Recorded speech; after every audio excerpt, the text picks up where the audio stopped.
Buenas tardes a todos, bienvenidos hoy a la clase número 12 del taller que tuve de argumentación. Hoy comenzaremos con la cuestión de falacias. Vamos a dividir este tema en dos clases. Por ende, hoy veremos la primera parte de falacias y continuaremos con las restantes falacias la semana que viene. Eso quiere decir que la próxima semana terminamos de impartir el conocimiento básico de la materia. Luego vendrán los repasos de exámenes integradores, recuperatorios, etcétera, y ya estaremos finalizando la materia el 30 de noviembre. Antes que nada, antes de empezar, bueno, hablar con ustedes, para mí es muy importante saber cómo están física y anímicamente, porque ser estudiante de Derecho no solamente estudiar, leer libros, sino también es un conjunto de emociones, problemas, peleas y demás. Y ya queda el último esfuerzo que hay que hacer, hay que ajustar, hay que poner precisión en lo que hacemos, escribimos. Y bueno, hay un límite, por lo menos que esto sea para disfrute, no que sea una tortura. Que estudiar Derecho y que el taller no sea, uy, tengo que hacer ese trabajo de glifosato. Y encima conectarme a Zoom para que me hable de falacias, y a mí, ¿qué me importa? ¿No? Entonces, que esto sea, que intentar que les guste, porque lo pueden aplicar a todas las ramas del derecho. El tema de hoy de investigación es glifosato, pero tranquilamente podría ser otro, ¿no? Cualquier tema de derecho, desde, no sé, un contrato de locación, usucapión, desalojo, una cuestión financiera, otra cuestión social, etcétera. ¿Mm? Y se tienen que llevar de acá las estructuras básicas de cómo hacer un ensayo. Y ahí eso es lo que quiero siempre apuntar. Ese es el objetivo. El objetivo detrás de todo esto es convencer, porque es un ensayo, a diferencia de la monografía, que en la monografía escribimos simplemente para explicar un tema. Damos los parámetros. ¿Mm? En el ensayo vamos más allá. Debatimos o ponemos en conocimiento que hay diferentes posturas y en base a eso elegimos una, nos arriesgamos, a eso voy, nos arriesgamos, porque como es una zona gris, nos arriesgamos a intentar convencer, no simplemente con nuestra simple opinión, sino con fundamentos, con las premisas, con los razonamientos, los argumentos, que eso luego lo vamos ordenando a nuestro criterio a lo que creemos que sirve para convencer. Y con eso, volviendo a la pregunta de la compañera de Melina, de cómo ordenar todo eso. En principio, ahí sean libres. Cada uno pueden pensar, a ver, ¿cómo hago para convencer? Bueno, pensemos en uno mismo. ¿Cómo nos gustaría que alguien venga y nos convenza de algo? Si es oral, ¿no? Lenguaje oral, tenemos una idea. Bueno, que esté bien presentable, que hable bien, bonito, pausado, que se ría. ¿Mm? Risa sutil, ¿no? Van convenciendo que mire los ojos. Ahora, en un texto, ¿cómo podría ser? ¿Cuál es, a ver, nuestra intención cuando leemos un texto y ya vemos que la cantidad de hojas pasa a 500 páginas para leer en 15 días? Nos baja el ánimo, ¿no? Entonces ya el ánimo de entrada ya es. Por eso este ensayo tiene un límite de 3 carillas. Muy importante, primero vean las cuestiones formales, que es lo primero que voy a mirar. Si están las 3 carillas, el tipo de letra, la biografía, sus datos y cómo estaba guardado el documento. Son cuestiones formales que hacen para aprobar. Y el ensayo, la idea es convencer de que están en contra del uso del glifosato. Pero antes de eso, antes de convencer, ustedes tienen que estar convencidos, haber leído el tema, haber pasado ese proceso. Y en base a eso, ahí sí viene, ya empezamos a estructurar todo esto, este menjunje de ideas. Porque literalmente hay un momento que uno va ordenando párrafos, como si fuese un puzzle. ¿Mm? una estructura, un andamio, a eso voy, un andamio. Que si nuestro andamio es fuerte, lo demás va a tener relación o congruencia, se llama. Que todo es congruente, hay una línea. Lo primero sería ordenar la introducción, desarrollo, las pruebas y la conclusión. Por favor, ese orden parece una pavada, pero es muy importante. La introducción, que sea simple. En este escrito, en este ensayo, hablaré o argumentaré en contra de... Así, algo así. Debido a que existe una diferencia de criterios. Bueno, eso lo pueden inventar ustedes. Pero la introducción es la presentación del tema. Y qué lindo que alguien venga y nos presente un tema. Primero demuestra respeto, buenas maneras, orden, simpleza, y ya uno se predestina a leer. Muy diferente si colocamos en el ensayo Monsanto es malo, el glifosato es malo porque tacatá, y empezamos a desembuchar ideas. El primer párrafo termina acá 1 cuadra y media. Es agotador, uno se pierde leyendo.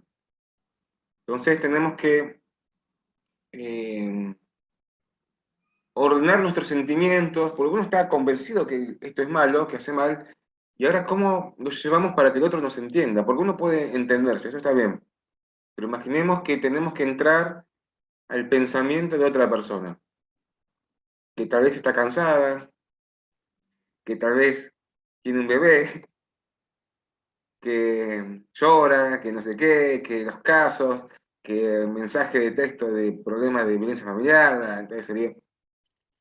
Y que, bueno, dispone poco tiempo, ya los ojos se van cerrando de sueño, imagínense que ese contexto. Es más, hace un rato tuve una audiencia de familia. ¿Mm? Lindo lío se armó, bueno. Eh, entonces, ustedes me tienen que convencer a mí. Segundo párrafo, ya ahí sí empezar a desarrollar el tema. ¿Y cómo se desarrolla desde el principio? Bueno, explicar el tema. Muy simple.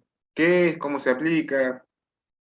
Traten de usar sus palabras, dar su toque personal. No tengan miedo de escribir simple, ¿eh?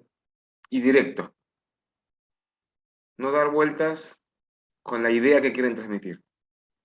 Pasa que eso lleva tiempo de análisis porque cuanto uno más sabe, puede ser más directo. Sí, Miriam. Sí, disculpe, profesor. También vi que usted agregó que teníamos que poner dos, ay, algo como que, en favor de Monsanto, por ejemplo. Claro, cuidado con... Bien. No es que Como dos, escribimos a favor de Monsanto. ¿dónde, Claro, no es que escribimos dónde a favor de ubico? Monsanto. Miren, ahí lo explico. ¿Cómo? Ahí lo explico. Ahí lo explico. Porque el objetivo principal es Sí. convencer a otros de que el glifosato es algo negativo. ¿Por qué? ¿Qué pasa? Hay zonas grises. Hay zonas grises. Y en base a eso argumentamos. Ahora, dentro de esa estructura argumentativa tenemos herramientas, muchas, muchas. No simplemente el argumento, sino que tenemos variables que podemos utilizar a nuestro criterio. Ahora, en este ensayo sí, se piden 5. La concesión, los principios precautorios, carga a prueba, el ejemplo, pregunta retórica, y me olvidé, falta uno más. Ya está, 4, sí, esos. Esos tienen que estar. Pero había más, ¿se acuerdan que estaba la explicación, la relación de causalidad? Eran muchos. Acá se piden esos 4. Entonces, respecto acá a la pregunta de Melina y de la compañera Marcén, ¿cómo ordenar eso? El de la concesión no significa que hablamos a favor del contrario, porque si no nos estaríamos contradiciendo. ¿Cómo? Estamos hablando en contra y de repente nos pasamos de vereda y defendemos a Monsanto. No, porque tampoco podría haber contradicción. Perdón, Eso no, eso por porque yo favor, no decía, meter la pata ahí. Literalmente, yo quiero yo lo, hacer el ejemplo no meter la pata, que no es muy jurídico, pero es claro. ¿Mm? Le ¿Sí? digo esto, Ahí voy, porque yo lo pensaba, espere que cierre la ah, idea. Entonces, esta estrategia de la concesión significa que traemos un argumento del contrario, en este caso Monsanto, puede ser otro, ¿no? Otra empresa. Lo traemos, o sea, concedemos una parte, pero luego lo refutamos. Ahí está el punto.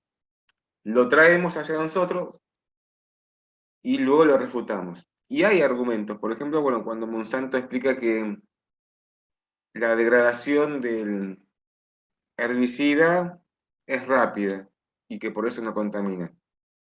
Entonces ahí usamos conectores. Si bien Monsanto, o de tal manera Monsanto explica que no contamina porque, y ahora luego viene la refutación. Ajá, ahí está, ahí ya empezamos a practicar nuestras armas filosas de abogados, de abogadas, y lo contradecimos. ¿Con qué? Con otro argumento. Lo mejor sería con prueba, pero no tenemos tiempo de ser investigadores especialistas en glifosato. Será con otro argumento. No ponemos solamente una mera intención diciendo, no, Monsanto es malo. No, no. Contradecimos ese argumento, ese ejemplo este del tiempo que se degrada en poco tiempo, con otro argumento. ¿Cómo podríamos decir? Yo les pasé uno, bueno, si no tienen otro, usen no, pero si no, traten de pensarlo. Si bien Monsanto explica que se degrada rápido, no implica que no contamine, porque puede contaminar aunque se degrade rápido. Son dos actos diferentes, la contaminación y la degradación. Puede contaminar en el mismo momento en que se esparce el químico. Contamina, está bien, luego se degrada, pero la contaminación puede persistir. Y ahí nos lleva a otra cuestión, determinar qué sería la contaminación. Porque si provoca la muerte de muchos seres vivos, no importa el tiempo de degradación. La muerte ya está. Por ejemplo, ¿no? Esta es una. Entonces, la refutación, tengan el argumento de Monsanto, o sea, de la contraria, y pónganselo en la mira. Ahí, ahí. Apunten todos sus sentimientos ahí. Mírenlo, denles vuelta, con ganas. Y van a ver que esa intención lo van a traspasar a palabras. ¿Por qué? Y acuérdense que se refuta ese argumento, no otro, porque eso sí se debe hacer una falacia. Ahí lo vamos a ver ahora. Entonces, esa es la concesión. Y acá nos pide, creo, uno o dos. Bueno, dos al menos. ¿Mm? Dos al menos. Este, otra que podría ser que Monsanto explica que este herbicida es bueno porque mejora la producción, cosecha y desarrollo de la semilla transgénica. Que en cierta forma, sí, bueno, tiene razón. Ahora, sin embargo, hay que contradecirlo. Porque acá ya no es que uno tiene que aceptarlo o no, sino que uno está obligado a contradecirlo porque lo pide el trabajo. Entonces diferenciamos lo que uno cree y hay que hacerlo según el trabajo. Porque imagínense tranquilamente, este trabajo podría ser al revés, argumentar a favor del glifosato. Y no significa que seamos malas personas. ¿Mm? Hay que decir en los pasillos de UNPAS, en el taller de la B4 escribimos a favor de Monsanto.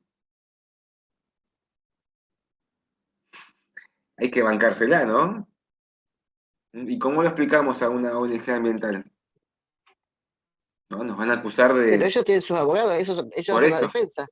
nuestra defensa es científica y técnica, no ética y moral. ¿Mm? Pero bueno, se eligió que sea en contra del uso del glifosato. Entonces le decía que otro argumento que se expone que Monsanto explica que este herbicida ayuda en la cadena de crecimiento, etcétera. Bueno, habrá que refutar ese argumento con otro y bueno, pueden pensar el que quiera. Mientras tenga cierta lógica, y sea sobre eso, ahí pueden atacar, por ejemplo, la palabra clave de qué es crecimiento. Está bien, hay crecimiento económico, pero crecimiento económico solamente esa es la única variable. ¿Qué pasa con el crecimiento social, ambiental, ¿m? humano? Y si ya quieren molestar, bueno, hablen de la ética y la moral. ¿Es éticamente correcto alterar la biodiversidad simplemente para generar rendimiento económico? O- Esta es una pregunta retórica. ¿M? Hablar de la ética en estos momentos de la posmodernidad es ser incorrectamente, políticamente incorrecto, ¿no? Es muy difícil ir contra los pensamientos hegemónicos. Entonces, atención a eso. ¿Se entendió hasta ahora? Entonces, el argumento no significa que lo aceptamos de Monsanto, sino que hay que darle una devolución. Esa es la parte importante. Es como en el boxeo, uno recibe la piña para cuando el otro se defiende, deja libre y recibe. Mis ejemplos gráficos, ¿no? De meter la pata, la piña, para que quede claro. No son jurídicos, pero sirven. Y bueno, antes de enviarlo, el trabajo lo pueden corroborar con otra persona. Mira, léelo o te lo leo, a ver qué te parece. O también, bueno, me pueden contactar. Mire, profesora, esto ahí voy bien, voy mal, ¿qué falta? Estamos para eso.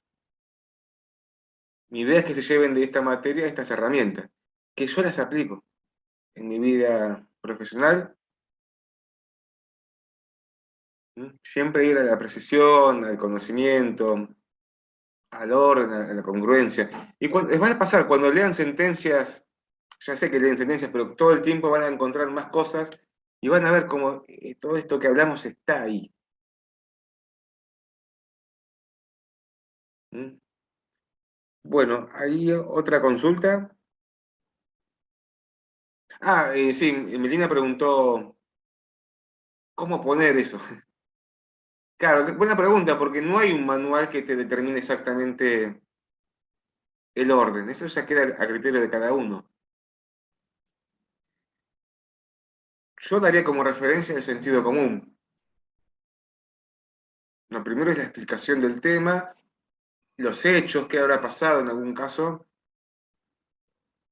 y dentro de estas herramientas empezar a hablar de, se podría ordenar primero con una pregunta retórica,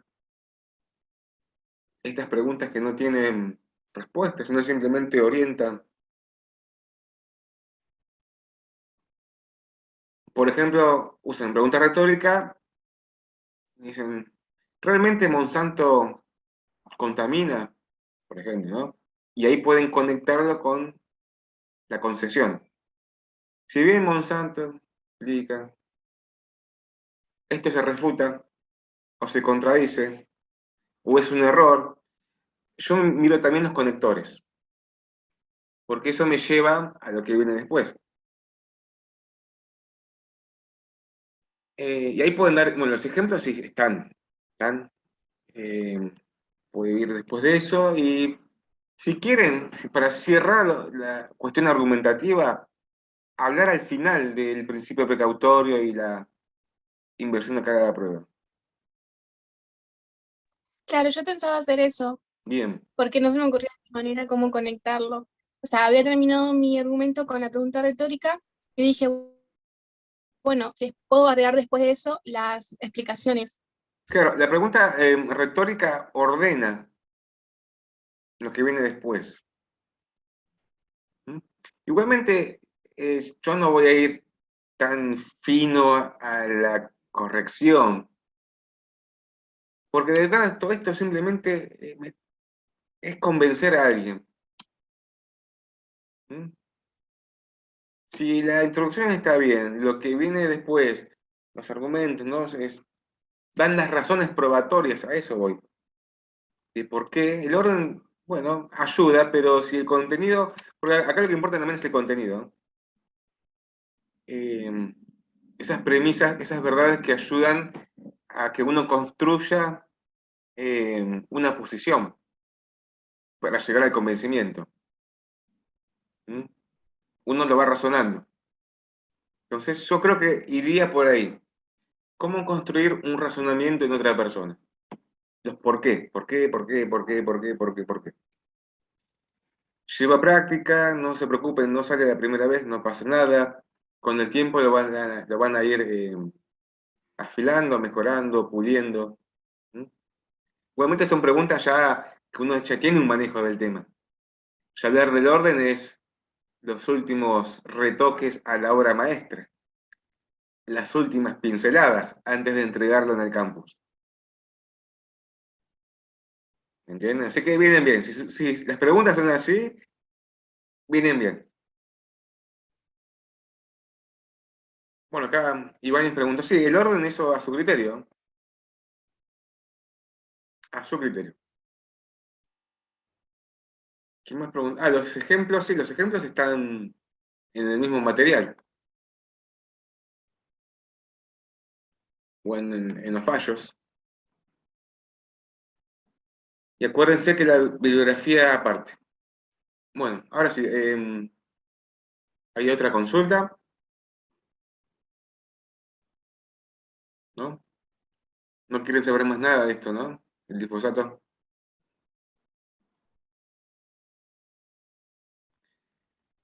Entonces, pasaremos ahora sí, a la clase 11 y ahora sí nos preparamos para las 10 falacias. Chachán, chachán, yo estiro mis manos, cuello. Venimos a la última puntada, pincelazo, obra maestra de el cierre de esta saga, de esta trilogía que es la argumentación. Entonces nos ubicamos.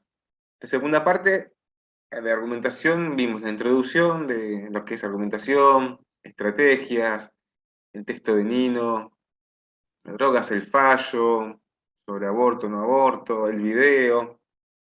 Entramos en el tema de investigación y estamos cerrando el ensayo. Y por último vemos las falacias, que las falacias es la contracara del argumento, o lo que debe ser un argumento. Un argumento, si vemos que es el contenido de, de- de un trabajo de un debate y demás, implica que atrás hay buena fe, no es que hay mala fe. Porque en este trabajo de argumentar, se corre el riesgo de manipular la verdad o el error. ¿Cuál es el límite entre la verdad y el error? Bueno, será tema de investigación en filosofía, pero está en eso la cuestión. Todo, a mi criterio, está dando vueltas sobre eso. ¿Existe la verdad? ¿No existe la verdad? Es la gran pregunta. Como decía, bueno, ahora estamos en tiempos posmodernos de la posverdad. Hay sectores que niegan la verdad, que no existe una verdad absoluta. Bueno, entonces, ya mismo decir eso es decir una verdad, ¿no? Decir que la verdad no existe es una verdad. O que hay verdades parciales, ¿m? O que sí existe una verdad, pero el ser humano no tiene acceso a ella. Bueno, hay muchas variables. Y es tan grande el campo de acción que si nos introducimos en la argumentación, vean el manejo que podemos hacer. De acá para allá, de allá para acá. Pero siempre implica trabajar con la buena fe, para intentar llegar a esa verdad que creemos que es la correcta. Sin embargo, estas herramientas también se pueden utilizar para generar fines negativos, manipular o inducir al error, de manera consciente o inconsciente. Es grave cuando es a manera consciente, inducir una argumentación para llevar al error al oponente o al público. Esto sí es grave. Y en base a eso, los argumentos, dijimos, tienen que ser de buena fe. Ahora, ¿qué pasa cuando se utilizan argumentos o artilugios que no son de buena fe? Bueno, son las falacias. Por cierto, las falacias son estos argumentos que parecen verdaderos, pero no lo son. Como dice Aristóteles, parece que son piedras preciosas, pero no lo son. Ya vimos que a veces es complejo determinar cuándo es un argumento y cuándo no es un argumento. A veces está todo mezclado. Una descripción, una explicación, ¿sí? Una narración, un argumento, ¿sí o no? Imagínense que es más difícil encontrar falacias, porque estamos viendo si realmente ese argumento, la estructura interna, es un argumento o lleva detrás un error, para inducirnos al error. Y eso sería el contexto en que vamos a ver.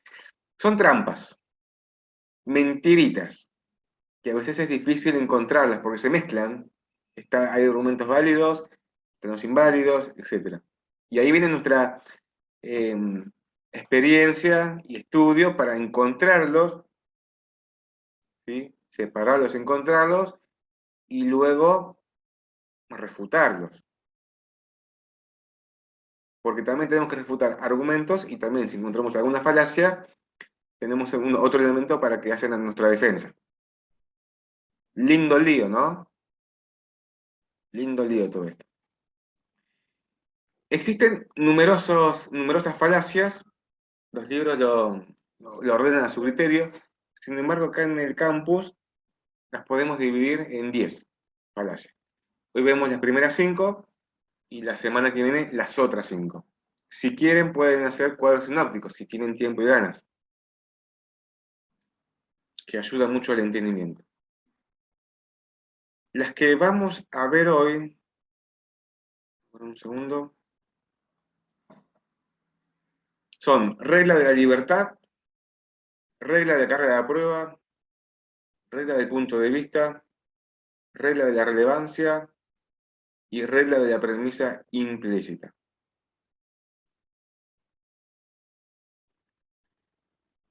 Las falacias pueden afectar el inicio de un debate argumentativo, el desarrollo del mismo o el final de un debate argumentativo. Pueden ser de maneras directas, muy claras, o indirectas, o ser un mix entre las dos. Vayamos con la primera. Regla de la libertad. ¿Por qué hablamos de reglas? Porque dentro de la argumentación hay reglas implícitas. A tanto no llegamos, pero Emeren, si quieren seguir leyendo, el libro de Franz Emeren, habla de las reglas de la argumentación. Implícitas, ¿no? Y la regla, cuando es violada, se crea una falacia. Ahora, con todo esto vamos a ver ejemplos y demás, y vamos a decir, uy, la cantidad de veces que hice falacias. O peor, la cantidad de veces que me han hecho falacias y no las dejé pasar. Primera, la regla de la libertad. Es la regla. Si vamos a debatir sobre un tema, tiene que haber libertad de elección del tema. No podemos decir, no, sobre esto no se debate. Porque está en juego la verdad o el error. Y no podemos rehusarnos a que se ponga un límite a eso. Entonces, ahora me avisa Zoom que queda un minuto. Entonces, debe primar la libertad. Si ya empezamos en el inicio, que el otro ponente dice, no, está bien, hablemos de esto y esto, pero de este punto no. Epa, atención ahí.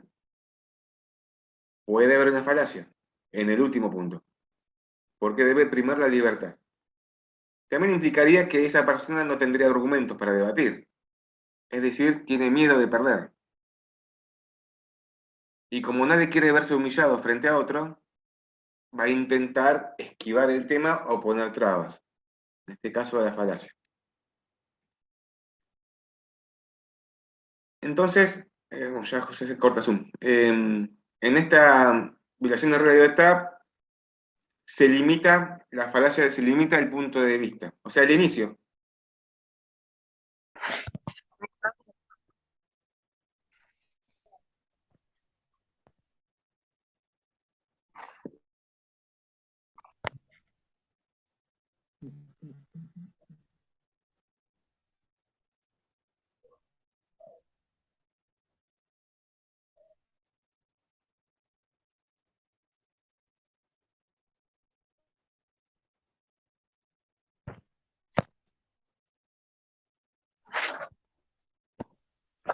Ahí está, disculpe. Les decía, la falacia está en esta regla en limitar el punto de vista. Ejemplo, está bien, nos juntamos a debatir.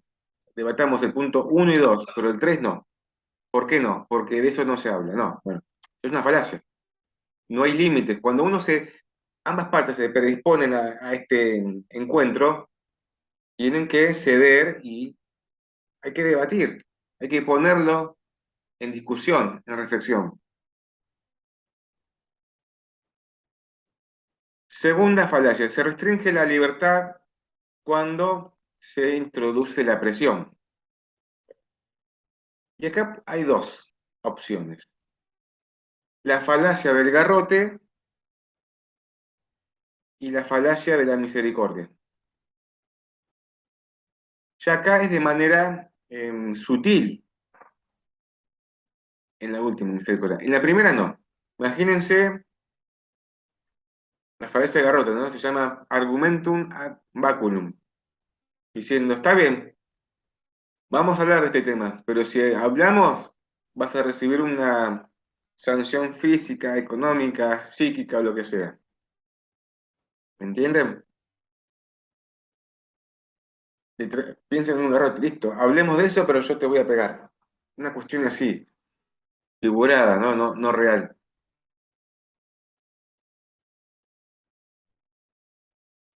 Y la segunda, se mete presión, pero a través de la culpa o la piedad. No, profesor, ¿cómo me va a desaprobar el ensayo? Yo que siempre vine a sus clases, estuve en Zoom. ¿Mm? Tuve 50.000 problemas, no hice tiempo de conectarme. No ir al sentimiento, ¿no? A la piedad. Y uno dice, sí, pobre estudiante que quiere, quiere ser abogado. ¿Quién soy yo? Yo no soy el dueño de un paz. ¿Me sigue? Entonces, mucho cuidado con la piedad. Si el contrincante va por ese camino, atención, puede ser una falacia. Porque a veces hay que detectarla y ver si se desarrolla o no.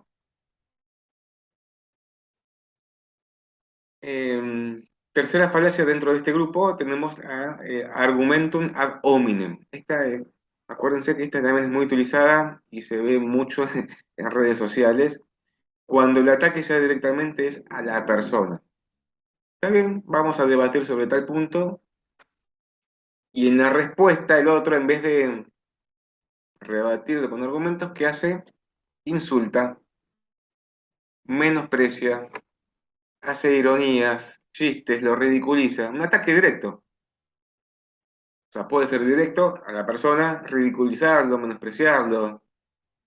Ejemplo, ¿quién es este burro que viene a hablar acá que no sabe nada? Eh, o indirecto, puede ser diciendo, bueno, a ver, ejemplo hipotético, yo soy abogado, porque YouTube no me sancione, vivimos en la época de cristal que todo ofende. Aclaro YouTube que esto es una clase de la facultad de manera, ejemplo, hipotético, con H grande. Soy abogado de Monsanto y escribo doctrina a favor del uso del glifosato. Y ustedes que están trabajando en esto me atacarían a mí diciendo, porque yo trabajo para Monsanto, por ende escribo para Monsanto. No, son dos cosas diferentes. Una cosa es la actividad privada y otra cosa es el argumento del ensayo. Y si el ataque personal es indirecto respecto de esa unión de trabajo, eso es una falacia. Porque el argumento y contraargumento debe ser sobre eso, no sobre cuestiones externas.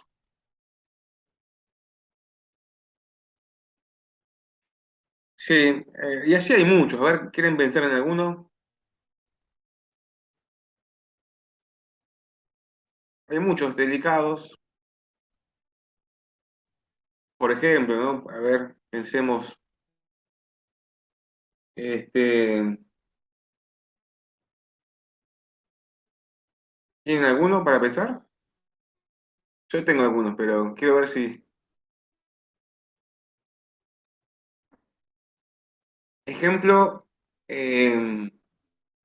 Si bien es conocido, público y notorio, que la situación actual de mundial, ¿no? De lucha feminista, mujeres y demás es importante y tiene un auge cada vez más grande, lo cual es razonable que se así y está bien, se puede transformar en falacia si quien propone o hace reflexiones o objeciones sobre el tema sea un varón y el ataque sea por eso, porque es varón, no sabe nada de la cuestión feminista, ¿entienden? El ataque es indirecto, no a la cuestión. Una falacia. Y eso se ha visto mucho,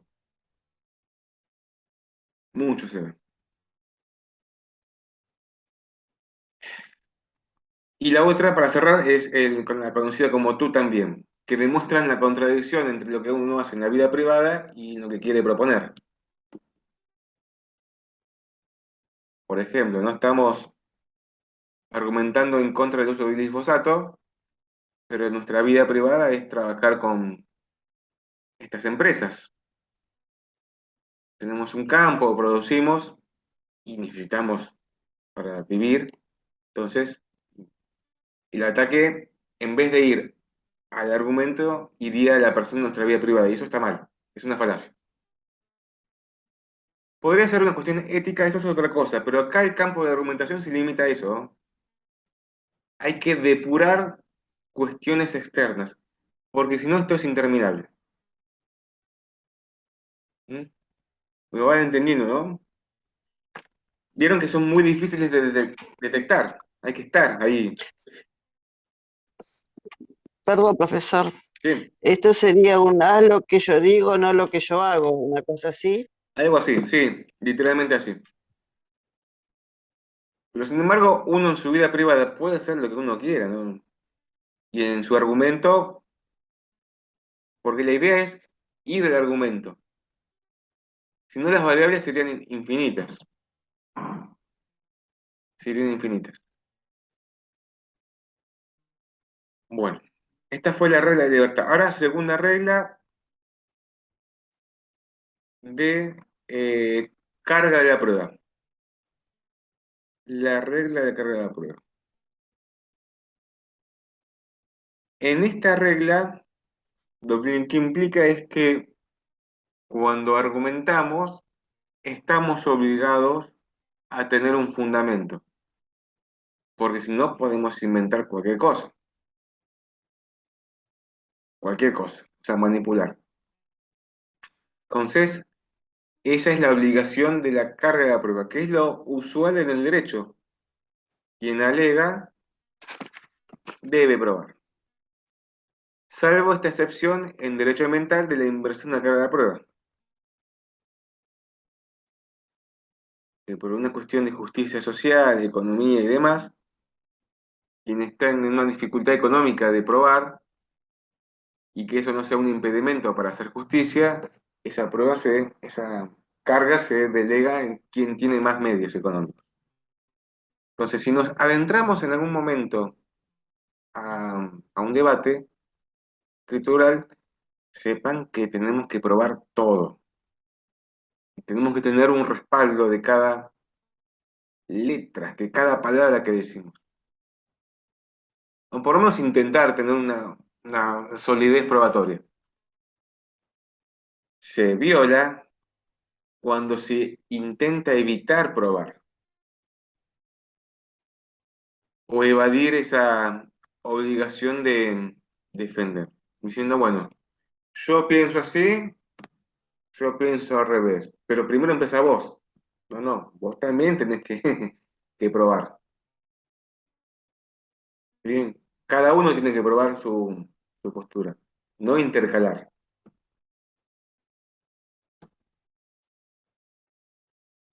Entonces, como consejo, nosotros tenemos que probar nuestra postura muy bien y también entender la postura contraria, ya adelantarnos a posibles objeciones y demás, e intentar tener qué prueba tendrá en vista para tener refutaciones, para no estar desprevenidos.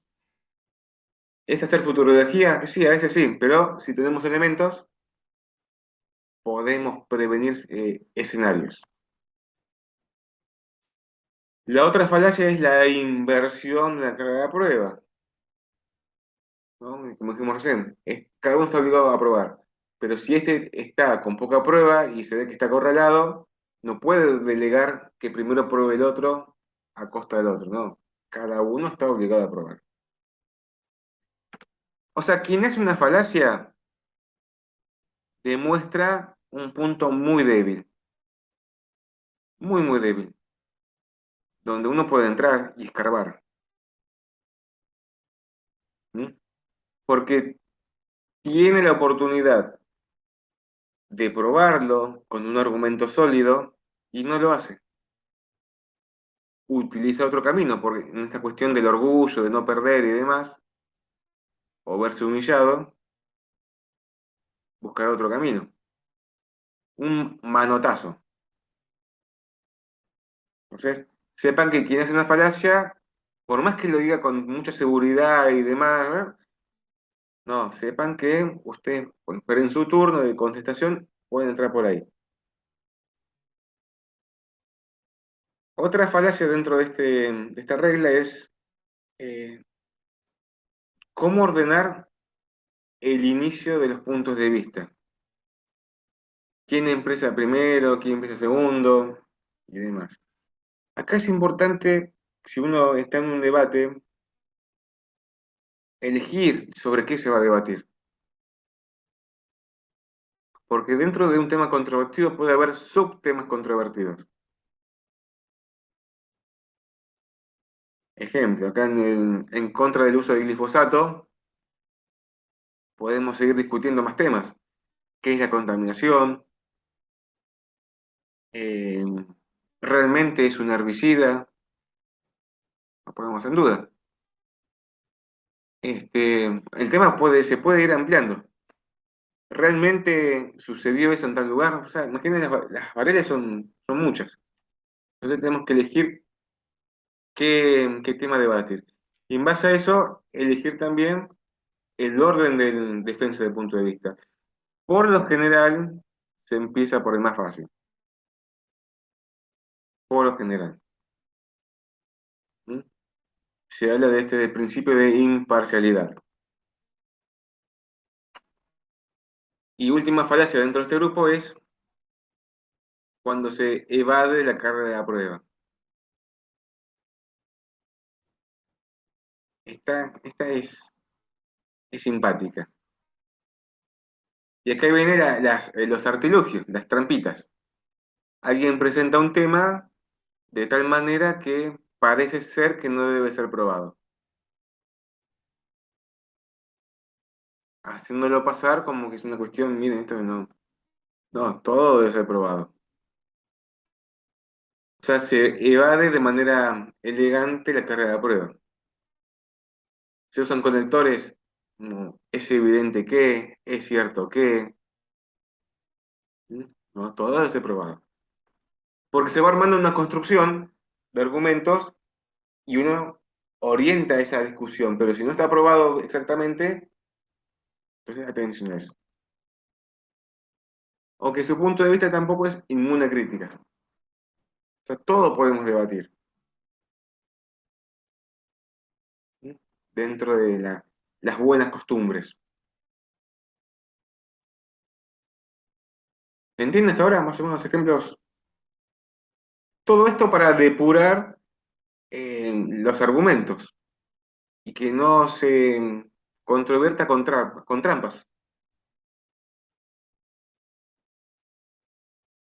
Me podrán preguntar, ¿podemos usar falacias? Éticamente no, pero y jurídicamente mi respuesta sería, sí, como poder se puede utilizar, pero ¿qué pasa? La falacia em, es una estructura gramatical que carece de sustento y puede caer en cualquier momento, ¿sí? Puede caer en cualquier momento. Y si la contraparte se da cuenta de eso, nos coloca en una gran indefensión. Entonces, Siempre hay que prever lo que puede pasar en el futuro. ¿Se puede utilizar así? Como que no. Uno sin querer las puede hacer. No, no sea que sea con querer queriendo, como decía el chavo.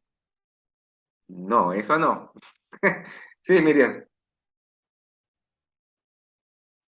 escucho. El micrófono. Me olvido del micrófono. Eh, Eso puede correr riesgo de que pierda la credibilidad en nosotros, ¿no? No, ¿qué pasa? La falacia, o sea, quien tiene manejo de falacias generalmente las presenta como una verdad, pero son mentiras. Como dijimos al principio, son argumentos que parecen verdaderos, pero son falsos. Los presenta como verdaderos. Y eso Sí, genera pero por eso credibilidad. digo, pero supóngase que yo utilice falacias y en su momento eh, alguien dice, che, ¿qué tal si voy a lo de Medina? Y dice, no, no, porque esa no sabes, es una mentirosa de aquella y te mete cada lío, una cosa así. Bueno, tendrá que Quiero decir, probar pierdo cada uno de los credibilidad. argumentos. Sí, sí, cómo que no. Entonces, mucha atención a las falacias, primero, para detectarlas, ya es complejo, pero si lo hacemos, podemos aún más aumentar nuestra posición, porque ya vemos que la contraparte no tiene argumentos, sino mentiras. Y le hacemos caer Claro, su estructura. hacemos caer toda la defensa. Exacto. Sí, sí, sí, estructura. Porque siempre pensemos que es una estructura argumentativa, con varios argumentos. Habrá que ver en cada caso en particular, ¿sí? Pero por relación de causalidad, si un elemento de esa cadena, de desencadenamiento, puede afectar lo demás. Entonces, bien, la carga de la prueba, el objetivo, sí, cada uno tiene que probar, sin dilaciones, sin variaciones. Quien intenta no probar, bueno, ya puede cometer una falacia. Regla número 3, el punto de vista. Es aceptable que haya diferentes puntos de vista de cualquier tema. A ver, ¿qué tema ahora delicado hay para decir, a ver, de esto no hables porque quedas mal políticamente? A ver, ¿qué sería?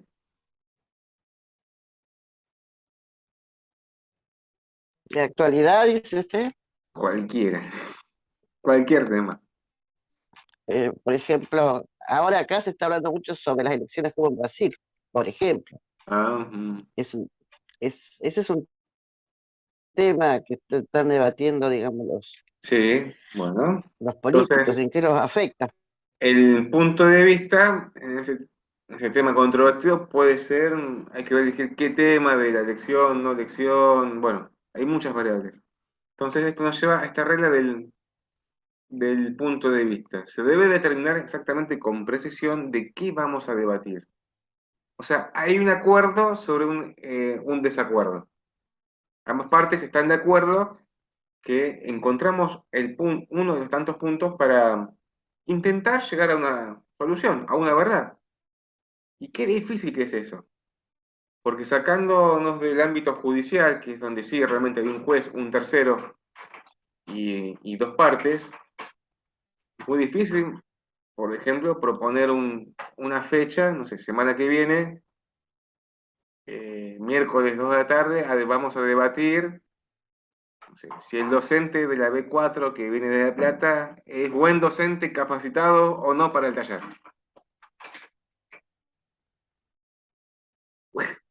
Haremos argumentos a favor y argumentos en contra. Y después nos encontramos la vuelta. No. Bueno, entonces, fuera del ámbito judicial, es muy difícil esto, ¿no? Que, aunque haya un acuerdo sobre un tema a debatir. Entonces, el punto de vista se debe respetar. Una vez que se eligió el tema de debatir, bueno, uno está a favor y otro está en contra. O puede ser que uno esté a favor y otro tenga dudas y quiera aprender, entonces hay que empezar a depurar, a delimitar. Si los dos están a favor, no habría tema de discusión. Siempre tiene que haber esa dualidad, pero sobre un punto específico, porque la falacia viene cuando uno habla sobre A y otro habla sobre J. ¿Y por qué habla sobre J? Porque se confundió, es despistado, o a propósito porque no tiene cómo refutar a A. Entonces, el punto de vista, la falacia del punto de vista, se ataca otro punto diferente al que se propuso. Ejemplo, estamos hablando de en contra del uso del glifosato y el oponente, en vez de refutar eso, estaría haciendo una refutación sobre la actividad ética o no ética de la empresa Monsanto. Si bien tiene relación con el tema, pero no es el tema central, ¿me siguen? No, el tema es el uso de glifosato. Otro punto será de debate la actividad ética o no ética de Monsanto. Otro punto de debate. Y quien quiere hacer falacia empieza a confundir todo. Va llevando la conversación hacia su terreno, porque no tiene nada para debatir, para refutar. Entonces, es una falacia que afecta el punto de vista. ¿Se determinó el punto de vista? Bueno, es ese. No se puede pasar a otro punto de vista hasta que ese no está resuelto. ¿Sí? Qué lío, ¿no? Esto siempre en un ámbito formal, porque como siempre digo, es imposible aplicarlo a la esfera casera o familiar. ¿Quién no ha debatido dentro de la familia? Y es un conjunto de ideas, revuelan gritos, rencores, recuerdos. No, entonces, se imaginan todo eso, entonces no. En un debate formal es un tema a otro tema. Esto nos lleva a una falacia que se llama la de espantapájaros. Como se intenta pervertir ese punto de vista, en la falacia de espantapájaros, el oponente, ¿qué hace? Planta en el medio una distorsión sutil para perjudicar ese punto de vista. Por eso se llama espantapájaros. Por ejemplo, la persona A está hablando a favor del reparto de tierras en un país, porque ese reparto en la actualidad es injusto y el 1% de la sociedad, o sea, los más ricos, tienen el 90% de las tierras, y por ende todo el pueblo está afectado socialmente. Entonces el B tiene que refutar eso. ¿Y qué hace? Ridiculiza ese punto de vista. Bueno, le dirá, usted quiere proponer eso y sería volver a la Edad Media, siglo XI, donde había un reparto indiscriminado de tierras. Volver a esa edad prehistórica oscura de la sociedad. ¿Vieron el espantapájaros qué sutil fue? Intentó ridiculizar a esa persona exponiendo que es prehistórico o medieval. Como si ser medieval fuese algo malo, ¿no? Entonces, plantó un espantapájaro, una distorsión para, ¿no?, confundir a la sociedad. Y eso se ve mucho, ¿no? Se ve en internet, ¿no? Acusan a las personas de ser prehistóricos. Atrasa, tu comentario atrasa. Un espantapájaro. No va directamente contra el argumento, sino contra la persona. O sea, puede ser ataque ad hominem, tanto un espantapájaros. Sigamos. Entonces, esa falacia distorsiona el punto de vista. Y eso es hacer trampa. Ahora, también el punto de vista a debatir se lo puede ampliar o minimizar. Y eso también implica una distorsión, una falacia sutil. Ejemplo, se lo puede enfatizar aún más. La persona A establece que yo defiendo la democracia de manera vehemente. ¿Qué quiere decir de manera indirecta? Que el oponente no defiende la democracia. ¿No? Se enfatiza aún más el punto de vista para que, de manera indirecta, y eso es una falacia.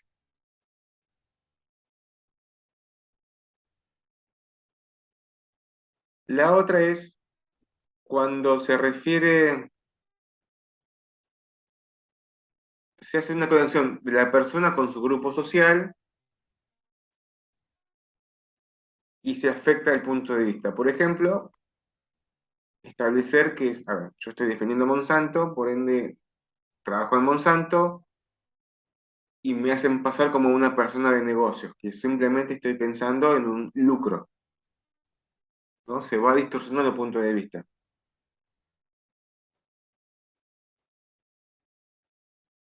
Y la otra es cuando hay una vaguedad o ambigüedad, cuando no se especifica quién establece el punto de vista. Por ejemplo, la típica frase, todo el mundo piensa que. Ya cuando olfateamos, olemos, detectamos ambigüedad, ya podemos ver que es una falacia, porque ¿cómo podemos corroborar? Todo el mundo piensa que, punto de vista, ¿no? ¿Qué sería todo el mundo? ¿Qué? ¿Los 9.000 millones de habitantes de la Tierra? Es una falacia, ideal para el chusmerío. Yo quisiera investigar un día la fuerza del chisme. Es increíble. Recuerdo la frase de Moria, ¿no? Vivimos en una chismocracia. No, es increíble. Y la cúspide de todo esto de la actualidad, bueno, tenemos la casa de Gran Hermano.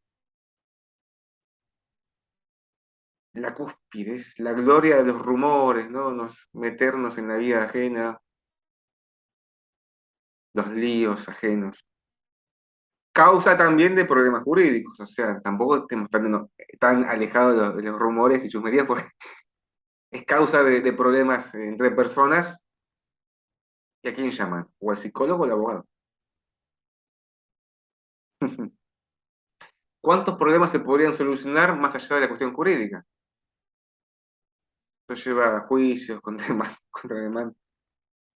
Ah, bueno, Sócrates, he leído poco, pero si luego lo quieren traer, la verdad que todo ayuda al conocimiento. No, Sócrates ha dicho cosas increíbles. Él hacía un buen manejo, ¿no? de estos temas, de las preguntas, respuestas. Imposible ganar sus debates. Bueno, muy bien, entonces el punto de vista, siempre purificarlo, que sea ese tema y no otro, la mayéutica, sí. Eh, Dentro del debate argumentativo, bueno, todo el tiempo hay que llevarlo adelante y si hay estas falencias, intentar reacomodar o refutar. ¿No? Sigamos, la regla número 4, regla de la relevancia. El principio es que se deben utilizar argumentos, ¿no? El contenido relevantes, o sea, conducentes se llama. La jurisprudencia establece que deben ser argumentos conducentes. Porque ¿cuál es el límite de los argumentos? O sea, es una infinidad, no hay límites. Habrá argumentos principales, secundarios y otros accesorios, o otros que no tienen nada que ver, pero que hacen al tema. Sin embargo, la capacidad mental humana tiene un límite, no podemos entender todo al mismo tiempo. No podemos. Entonces, hay que hacer una selección de argumentos. ¿Y cuáles deben ser? Los relevantes, los que sean del tema, no otros. Porque si usamos otros, son falacias. Entonces, lo principal, el argumento relevante. Ahora, se viola cuando se utilizan argumentos irrelevantes. En este caso sería la ignoratio elenchi. Se prueba otro punto de vista con otro argumento. O intentar colocar argumentos irrelevantes para llevar la discusión de manera elegante hacia otro punto de vista. ¿Mm?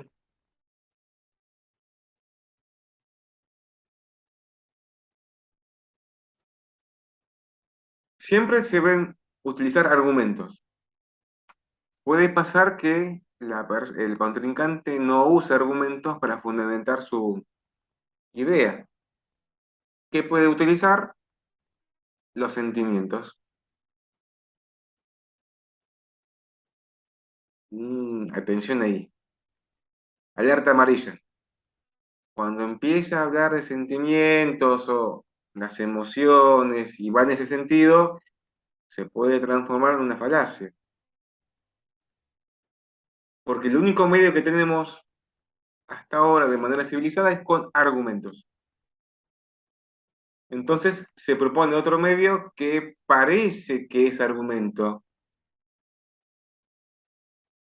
pero intenta adherir al público o al oponente a través de emociones. Obviamente la emoción tiene una fuerza muy grande que determina nuestra voluntad, ¿no? La emoción, el sentimiento, es muy poderoso, pero en un debate argumentativo tiende a ser objetivo. Podría haber situaciones intermedias donde la subjetividad se podría objetivizar. Por ejemplo, en el derecho, en el daño moral, el daño psicológico, es subjetivo, ¿no? Pero hay jurisprudencia que lo determina, establecen montos, determinan qué es, qué comprende, pero en principio es lo objetivo. El argumento es razonamiento. Atención a las emociones, cuidado. Puede haber matices, pero que no se transforme en falacia.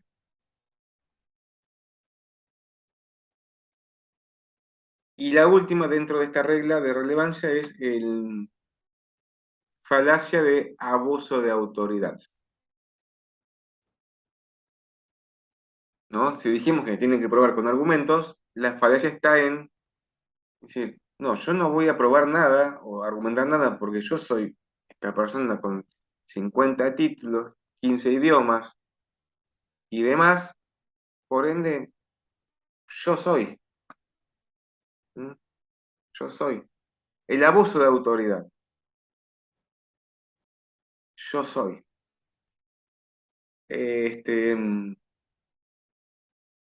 Y ese abuso de autoridad también podría haberse reflejado en intentar imponer cierto temor al oponente. Sin embargo, hay un principio de imparcialidad.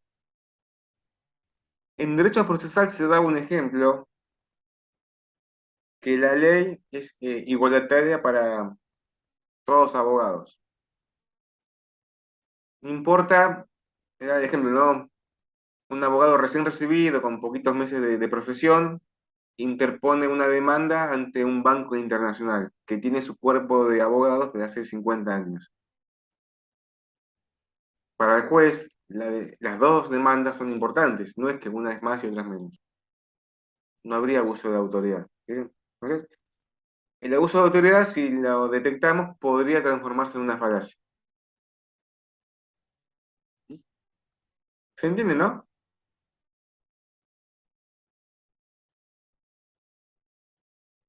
Qué bueno detectarlas y luego refutarlas.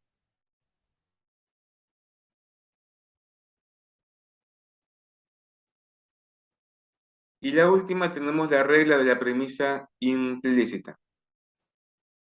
Las premisas, ¿no? El contenido de la argumentación.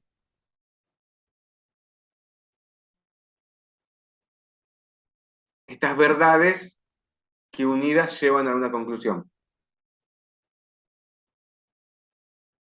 Esas premisas deben ser claras, directas, sin vueltas, ¿no? No debe haber nada escondido. Deben ser explícitas. El problema está cuando son implícitas y uno puede hacer una mala interpretación, a conciencia o de manera inconsciente. Entonces, no sacar ventaja del lenguaje implícito, para ambas partes. Siempre hay que intentar ir a la esencia del espíritu de la premisa o del tema de la argumentación, para ordenarlo. Y acá hay tres opciones. Magnificar una premisa implícita, negarla o presentarla falsamente. La primera es, se magnifica una premisa implícita. Y el campus da un ejemplo. Por ejemplo, Ana dice, puede ser que no le guste mucho los perros porque tiene un gato. Esa es la idea, la premisa, literalmente, ¿no? Puede ser que no le gusten mucho los perros porque tiene un gato. Y Juan, que viene vagueando y no entendió nada, responde, ¿así que pensás que todo aquel que tiene un gato odia los perros? O sea, la magnifica, la llevó hacia otro lugar de odio. No tiene nada que ver. ¿Mm? Entonces, eso es una falacia que hace Juan. Y Ana ordena su idea. Dice, no, no dije eso, solo quiero decir que hay muchos dueños de gatos que no les gustan los perros. Después se probará eso exactamente con algún estudio y demás, pero entiende, ¿no? Se magnificó, se va por otras ramas la premisa. La segunda es negar una ¿Vendría a ser premisa como un teléfono de implícita. compuesto? ¿Sí? ¿Alguien preguntó algo? Sí, yo, profe, le pregunté si vendría a ser como un teléfono de compuesto. Por ejemplo, fulanito se cortó se hizo una lastimadura en el dedo. Y Menganito le dijo a otro fulano que se cortó la mano. Sí, hermosos juegos ¿no? Del jardín. Entonces, por eso, tiene que ver con lo que la idea central de la premisa, y si hay dudas, no sacar ventaja de eso para confundir, porque es una falacia, sino otra vez intentar tener precisiones realmente. Por eso en los escritos es muy importante la precisión cuando uno argumenta. No podemos ir por el campo de las generalidades, porque pasa esto, se puede haber interpretaciones. Muy bien el ejemplo. La otra es negar una premisa implícita cuando se rechaza eh, una premisa de la defensa propia. Acá da un ejemplo de los homosexuales y dice, ¿no? No tengo nada contra los homosexuales, solo pienso que la edad para probar el sexo homosexual no debería disminuirse por el peligro de los jóvenes, etc. Entonces, la premisa implícita no hay que ni ampliarla ni negarla. Hay que depurarla y otra vez ir al tema central. ¿Mm? Un gran trabajo intelectual, ¿no? Cansa esto, ¿no? Pero muy lindo cuando tenemos un manejo y podemos sacar nuestro armamento lingüístico en cualquier momento para aprobar materias y trabajar. Esa fue la última falacia por hoy. Para resumir, entonces tenemos la falacia de la libertad, la falacia de la carga de prueba, luego el punto de vista, la relevancia y la premisa implícita. La semana que viene seguiremos viendo las demás, pero todas van en ese sentido. Si quieren, leanla, van a ver que no tienen gran dificultad. Simplemente intentamos llevarlas a un campo práctico. Esto pasa todo el tiempo. ¿Mm? Y son herramientas muy interesantes para utilizar. Porque quien hace una falacia, esto lo dice Emeren, quien hace una falacia demuestra primero que no tiene argumentos o conocimiento de ese punto, y segundo, demuestra un gran temor.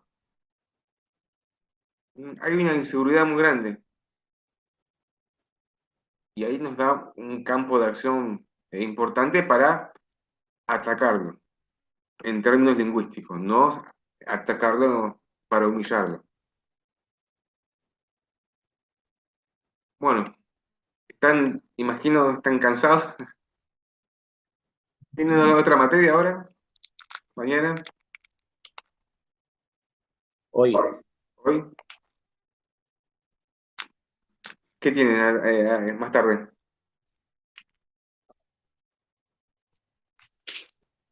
Yo tengo constitucional. Bueno, parcial de Derecho Civil. ¿Qué temas van a ver ahí? sí.